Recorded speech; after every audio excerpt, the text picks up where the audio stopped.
이번 영상에선 인텔의 신제품 아닌 신제품 12900KS를 살펴보려고 합니다. i7 8086K, i9 9900KS를 잇는 인텔의 특별판이라고 할 수 있는 제품이죠. 8086K는 옛날 옛적에 출시된 8086 CPU의 40주년 기념판이고 9900KS야 올코어 5.0 이 폭력적인 단어를 마케팅 삼았던 제품인데 12900KS에게는 P코어 기준 2개 코어까지 최대 부스트가 5.5, 올코어는 5.2라는 전작들에 비하면 다소 심심할 수 있는 이름표가 붙긴 합니다. 그래도 5.5라는 숫자, 12900KS라는 이름에서 나오는 바이브가 그냥 지나칠 수 없게 만드는 맛이 있는데 어떤 제품인지 한번 살펴보도록 하겠습니다.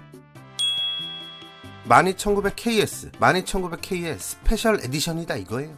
앞서 설명드린 대로 클럭의 전반적인 향상과 그에 따른 전력 소모 수치 증가 정도가 있겠네요. 조금 더 자세히 말씀드리면 P코어의 경우 올코어 부스트 기준 0.3만큼 올라 5.2GHz가 되었고 싱글코어부터 듀얼코어 동작 상황에선 각각 0.3, 0.4만큼 올라 5.5GHz의 부스트 클럭을 제공합니다. 이 코어의 경우 싱글코어부터 올코어까지 모두 동일하게 4.0GHz로 동작하며 12900K와 비교하면 올코어 기준 0.3만큼 증가한 수치입니다. 그런 만큼 전기를 더 먹겠죠? 12세대로 넘어오면서 인텔이 TDP 대신 프로세스 베이스 파워, 그러니까 기본 클럭으로 있을 때의 전력 소모량 수치와 맥시멈 터보 파워, 이거 딱 읽히시죠? 클럭 최대로 했을 때의 전력 소모량 수치를 표기하기 시작했는데 12900K는 PVP, MTP가 각각 125W, 241W였는데 12900KS는 여기서 PVP가 25W 상승해 150W가 되었고 MTP에서는 차이가 없었습니다. 이따 벤치 돌리면서 확인해보면 되겠죠. 클럭 오른 만큼 전기 더 먹는 건 이해하겠고 가격이 중요하겠죠? 그렇죠. 가격이 제일 궁금하실 겁니다.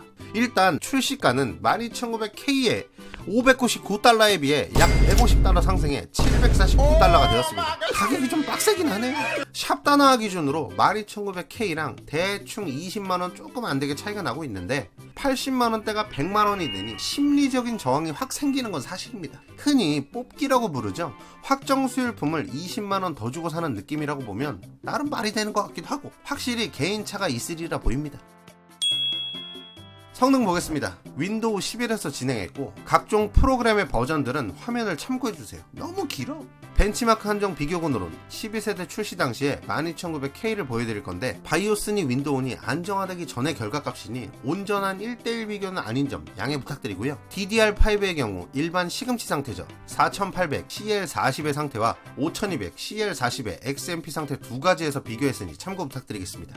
벤치 점수부터 싹 봐야죠. 먼저 시네벤치 3종입니다. R15, R20, R23 모두 12900K와 비교해 상당히 점수가 상승한 모습을 볼 수 있었습니다. 대충 5%에서 7% 정도 차이가 나는 듯한데 12900K의 점수가 출시 초기인 걸 감안하면 대략 4% 정도 차이로 봐야 될 것 같습니다. 전력 소모는 R15에선 20W 정도 높은 모습을 보였는데 나머지에선 크게 차이가 나지 않았어요. 4800과 5200 클럭 간에는 생각보다 큰 차이를 볼 수 없었습니다. CPU-Z 벤치마크입니다. 17.01과 19.01 AVX2 테스트를 진행해봤는데 왜인지 모르게 4800과 5200 클럭 간 싱글 코어 점수가 역전된 듯한 모습을 보여줬습니다. 여러 번 테스트해봐도 동일한 결과였다는 점 미리 말씀드리고요. 12900K와 비교하면 상당한 폭으로 점수가 향상했습니다. 전력 소모도 그만큼 상승해 평균적으로 30W 이상 오른 모습을 보여줬네요. 블렌더입니다. 렌더링 시간을 체크해봤는데 12900K와 비교해 12900KS는 4초가량 빠르게 작업을 마무리했고 전력 소모에서는 12900K가 오히려 높은 모습을 보였습니다. 온도는 뭐 셋 다 100도를 찍었네요. 타임스파입니다. CPU 점수에선 13%에서 18% 정도 상승한 모습을 보였고요. 총점 기준으로는 4% 정도 상승했습니다. 그에 반해 전력 소모는 50W씩 상승한 모습입니다. 온도에서도 상당히 차이가 나죠. 타임스파이 익스트림입니다. CPU 점수는 약 8% 정도 향상되었고 총점은 약 2% 정도로 큰 차이를 보이진 않았습니다만 전력 소모와 온도는 어림도 없지 상당히 상승한 모습을 보였습니다. 벤치 결과 받겠다. 게임 성능 봐야겠죠. 12900KS를 두 가지 램 클럭에서 테스트해봤으니 참고 부탁드립니다. 먼저 롤입니다. 최상 옵션에서 테스트를 진행했습니다. 4800 클럭과 5200 클럭 간의 큰 프레임 차이는 보이지 않았는데 평균과 하위 1% 프레임 모두 5200 클럭 쪽이 소폭이나마 높은 모습을 보였습니다. 최대와 최소 프레임은 4800 쪽이 높게 찍히긴 했네요. 전력 소모는 대강 70 후반에서 80 중반 정도로 기록했습니다. 배틀그라운드입니다. 울트라 옵션에서 테스트를 진행했어요. 5200 클럭 쪽이 미세하게 높은 평균 프레임과 하위 1% 프레임을 기록했고요. 두 사양 모두 준수한 프레임을 뽑아주네요. 12900KS에 3080ti인데 이 정도는 해야죠, 그죠? 전력 소모는 대충 100W에서 110W 정도 먹었습니다. 다음은 오버워치입니다.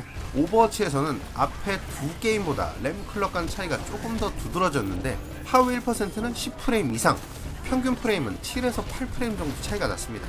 오버워치에선 두 시스템 모두 120에서 130W 정도의 전력 소모 수치를 보여줬습니다. 로스트아크입니다. 다이렉트X 11 최상 옵션에서 진행했고요. 하위 1% 프레임에선 차이가 없지만 평균 프레임에서 차이가 꽤 나는 모습입니다. 이유라고 하면 같은 구간인데 완전히 동일한 내용은 아니라서 그런 듯한데 20프레임 가까이 차이가 나는 만큼 온전히는 아니어도 어느 정도 유의할 필요는 있어 보입니다. 로스트아크에선 대략 110에서 120W 정도의 전기를 먹고 있네요. 사이버펑크 2077입니다. 레이트레이싱 울트라에 DLSS는 균형으로 두었는데요. 5200 시스템이 약 0.19프레임가량 높은 수치를 기록했습니다. 다만 최소 프레임에선 4800 시스템이 더 높았는데 조금은 의아한 부분입니다. 사이버펑크에선 약 140에서 150W, 구간에 따라선 180W까지도 전기를 먹었습니다. 그래픽카드와 합치면 500W도 넘볼 기세로 빨아먹고 있네요. 마지막은 레데리2입니다. 최고 프리셋으로 진행했습니다.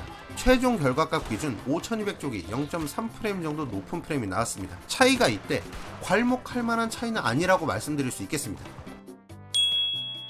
12900KS 스페셜 에디션인 만큼 쌈박한 가격과 전기 소모량으로 쌈박한 클럭으로 승부보는 제품이라고 말씀드릴 수 있겠는데요. 8086K, 9900KS처럼 걸출한 사연이나 백스토리가 있는 제품이라고는 할 수 없겠지만 라이젠에 계속 펀치 맞던 인텔이 내놓은 12세대, 그 12세대의 우두머리격 제품인 점, 그리고 물론 뽑기운이 작용하겠지만 어느 정도 수율이 보장되는 제품을 확정적으로 만나볼 수 있다는 점 등 실질적이지 않은 실질적인 여러 분야에서 어필할 수 있는 제품으로 보이긴 합니다. 물론 이 친구를 제대로 쓰려면 최소 3열 순행이 강제된다는 점은 디메리트로 작용할 수 있겠는데 이 정도 되는 거 사실 분들이면 제반 조건은 거의 신경 안 쓸 것 같아요. 저야 뭐 반납 조건이 아니었으면 씹고 뜯고 맛보고 즐기고 했을 텐데 탐나지 않을 수가 없습니다. 아시겠어요?